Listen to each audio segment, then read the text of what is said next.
خیرکم من تعلم القرآن وعلمہ، تم میں سے بہترین لوگ وہ ہیں جو قرآن سیکھیں اور سکھائیں۔ اچھا، یہ جو بات کہی نا جنہیں کتاب دی گئی وہی اختلاف میں پڑھے، تو یہ کہاں پڑھے؟ یہ حدیث سے اس کی وضاحت ہو جائے گی۔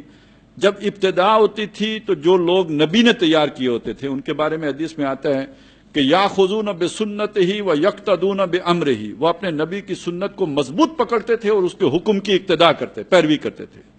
ثم انہا من بعدہم خلوف، ثم انہا تخلف من بعدہم خلوف، پھر اس کے بعد ایسے ناخلف لوگ جانشین بن کے آ جاتے تھے، یقولون ما لا یفعلون و یفعلون ما لا یؤمرون، جو کرتے تھے وہ جو کہتے تھے وہ کرتے نہیں تھے، اور جو کرتے تھے اس کا حکم نبی نے نہیں دیا ہوتا تھا۔ اختلاف یہاں سے شروع ہوتا تھا۔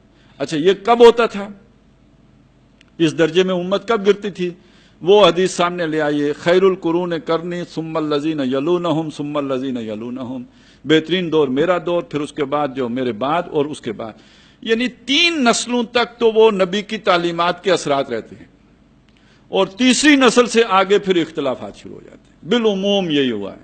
اور ویسے اب تو انسانوں نے بھی یہ جو اس طرح کی جو سماجی تحریکیں ہیں اصلاح کی، ان کی جو سٹڈی کی ہے وہ اسی نتیجے پہ پہنچے ہیں کہ کوئی بھی ایک نئی تحریک اٹھتی ہے اصلاح کی، بہتری کی، اچھائی کی، تو اس کے اثرات 2-3 نسلوں تک رہتے ہیں، پھر اس کے بعد وہ خود ایک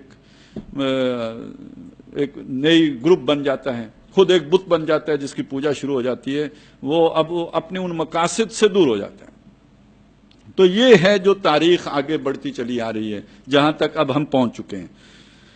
تو وہ آپس کا زدم زدہ تھا جس نے ان میں اختلاف پیدا کر دیا۔ فہد اللہ الذین آمنوا، تو اللہ نے ان میں سے جو ایمان والے تھے ان کو ہدایت دی، لما اختلفوا فیہ من الحق بإذنہ، جن چیزوں میں وہ اختلاف کرتے تھے اپنے حق کے ذریعے سے، اپنے حکم سے، جو حق ان کے پاس تھا اس کے ذریعے سے انہیں ہدایت دی اختلاف والی چیزوں میں۔ واللہ یہدی من یشاء الی صراط مستقیم، اللہ رہنمائی دیتا ہے، ہدایت دیتا ہے صراط مستقیم کی جس کو چاہتا ہے۔